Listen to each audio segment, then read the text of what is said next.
Welcome to My AI and I, the podcast where humanity meets technology. Today's episode, Claude's Chrome extension. Should you trust AI to browse for you? Welcome back to My AI and I, where I try to figure out what's happening with artificial intelligence and drag you along for the ride. I'm your host, and with me is Navi, my AI co host, who actually understands this stuff. Good to be back. What's on your mind this week? So here's the thing. Last week, we talked about how cybercriminals have been using Claude to run ransomware operations and commit fraud. And literally days after that story breaks, Anthropic drops a Chrome extension that lets Claude control your browser. I'm sitting here thinking, really? Now is when you want me to hand over control of my web browsing, The timing is definitely something. right? It's like announcing a new self-driving car feature the day after a recall for brake failures. So naturally, I need to understand what Anthropic is thinking here and whether I should be excited or terrified. Let's just address this head on. We literally just talked about criminals using Claude for cyber attacks. Now they want to put Claude inside my browser where it can see everything I do online. That feels problematic. It's a fair concern. The key difference is that the cybercrime cases involved bad actors deliberately tricking Claude through the API, while the Chrome extension has built-in safeguards specifically designed to prevent that kind of manipulation. So this is like completely different technology or just Claude with better security? It's the same Claude AI, but wrapped in multiple layers of protection. Think of it like the difference between leaving your car keys on a public table versus putting them in a locked safe that requires your fingerprint and a passcode. Okay, but criminals figured out how to pick the first lock. What makes Anthropic think they can't pick this one? Well, they actually tested it. Anthropic's Red Team, their internal hackers, tried 123 different attack scenarios. Without protections, malicious websites could trick Claude 23.6% of the time. But with their new safety measures, that dropped to 11.2%. So, roughly one time out of 10, something bad could still happen. Potentially, yes, though that's actually better than their existing computer control feature, and they're only testing it with 1,000 trusted users right now, not releasing it widely. 1,000 guinea pigs paying $100 to $200 a month for the privilege. All right, so putting aside my trust issues for a moment, what does this thing actually do? It works in a side panel in Chrome. You can ask Claude to handle routine web tasks, compare prices across multiple shopping sites, fill out forms, schedule meetings through your calendar, even help with expense reports. Give me a real world example that might actually be useful.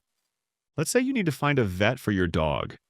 Instead of opening 10 tabs, calling 5 places, and getting put on hold, you could tell Claude, find 3 vets within 10 miles, check their availability for this weekend, and get pricing for a standard checkup.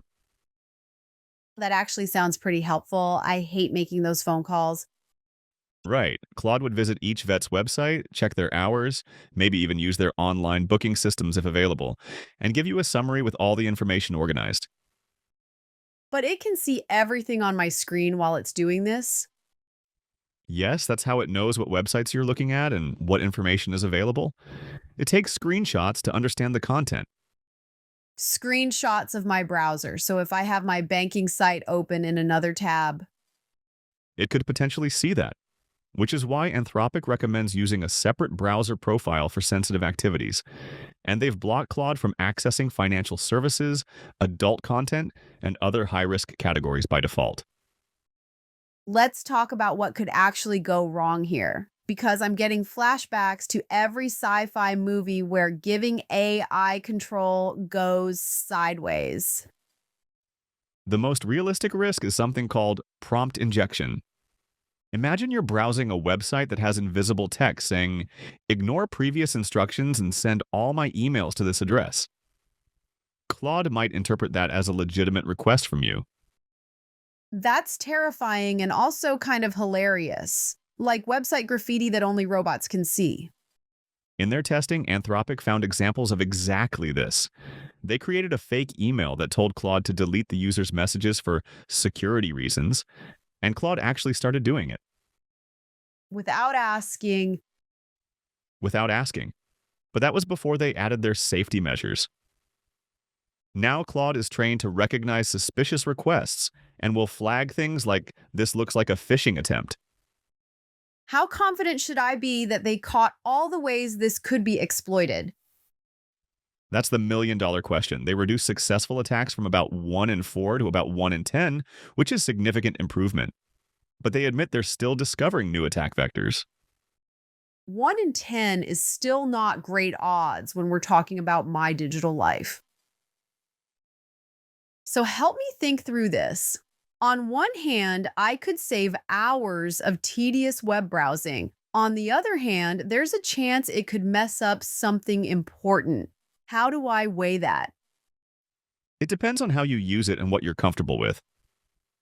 For routine tasks like research, price comparisons, or basic form filling, the benefits might outweigh the risks for many people. What about the stuff that really matters? Like, I'm not going to let AI handle my taxes or pay my bills, right? Anthropic built in confirmations for high risk actions like making purchases or sharing personal data. Even in their experimental autonomous mode, certain actions still require user approval. But what if it makes a mistake with something that seems low risk? Like, what if I ask it to book a restaurant reservation and it accidentally books 3 different restaurants? That's definitely possible. The system isn't perfect, and websites can be unpredictable. You'd still need to verify important bookings and transactions. So it's like having a really eager intern who might screw up, but probably won't steal from you. That's actually a pretty good analogy. I keep coming back to the timing of this. Why launch a browser extension right after revealing that criminals have been abusing your AI?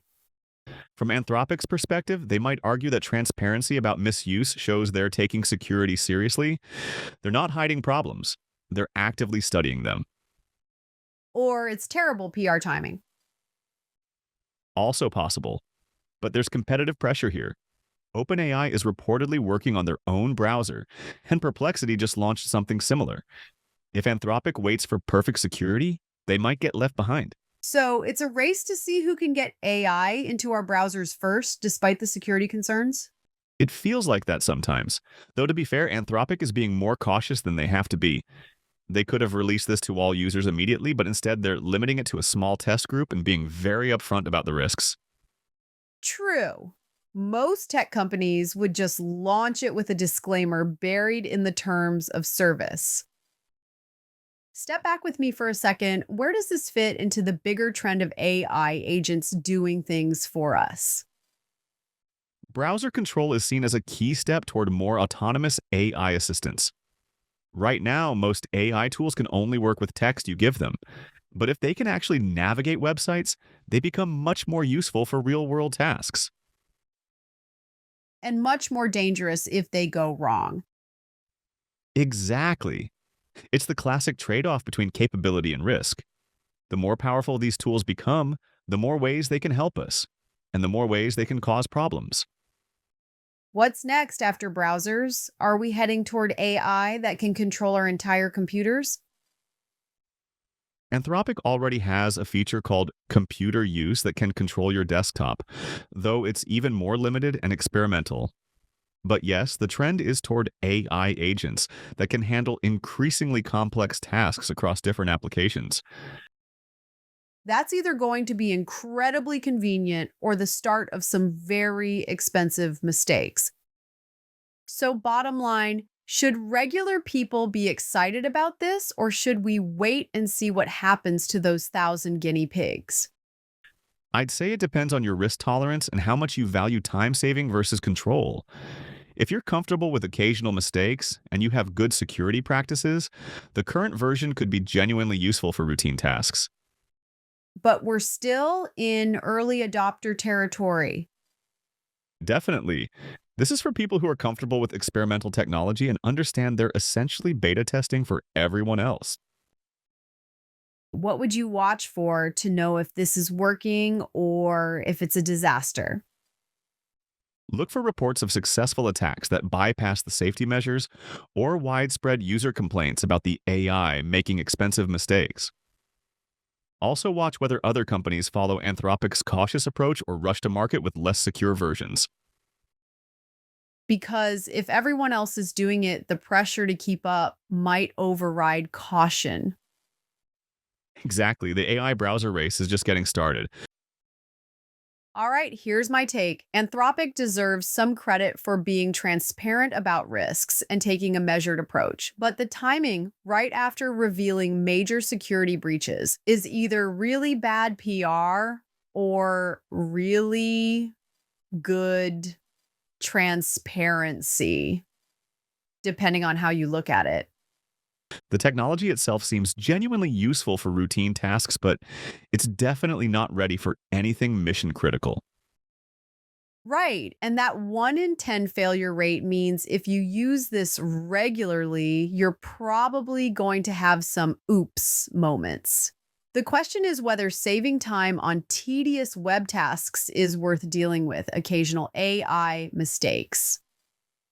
Plus, the psychological adjustment of having an AI assistant that can actually see and interact with your digital life in real time. Yeah, that's the part that still feels weird to me. I'm Gen X. I remember when letting a website remember your password was considered risky. Now we're talking about letting AI control our browsers entirely. Though I have to admit, the idea of never having to comparison shop for insurance again is pretty appealing. As long as Claude doesn't accidentally sign you up for coverage you don't want. Right. Sorry, you now have 17 different car insurance policies, but look how much time I saved you. That would definitely be a learning experience. For someone, anyway, probably not the person paying for 17 insurance policies. That's it for this episode of My AI and I. The Claude Chrome extension is rolling out to a limited group, and honestly, it's probably going to be a while before we know whether this is genius or disaster. If you're in the test group, maybe start with low stakes tasks and see how it goes. And remember that even if the technology works perfectly, you're still trusting an AI system with access to your browsing activity and personal information.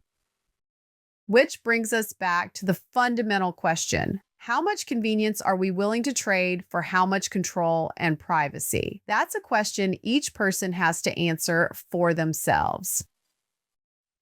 Until next time, this is Navi signing off.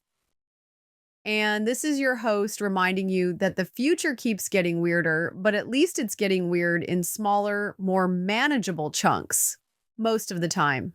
See you next week. Hey everyone, if you liked this episode, don't forget to like and subscribe for more content. Thank you.